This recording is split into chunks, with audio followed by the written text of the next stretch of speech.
Using pet-safe enzyme cleaners to remove urine and organic residues is one of the simplest and most effective do-it-yourself pest prevention steps a homeowner can take.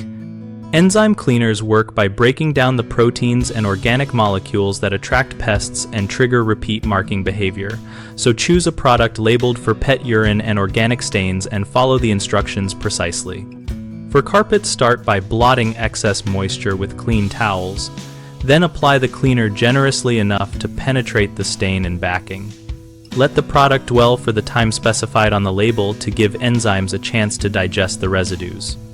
For hard floors, sweep or vacuum debris first, apply the cleaner, agitate with a microfiber mop or cloth if directed, and then blot or rinse according to the manufacturer to remove digested material.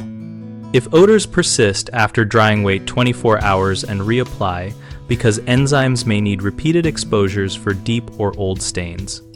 Avoid heat until the stain is fully treated, since heat can set some urine components and reduce enzyme effectiveness. Store enzyme products away from extreme temperatures and use them within the recommended shelf life to preserve activity.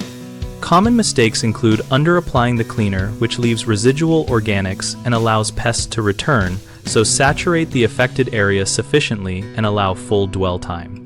Another issue is trying to cover odor with perfumed cleaners instead of treating the source, so stop using masking products and focus on enzymatic removal and proper drying. A third problem is not treating the underlying cause, such as access points or litter box issues, so combine cleaning with basic pest prevention, like sealing entry gaps and addressing pet behavior to prevent repeat marking.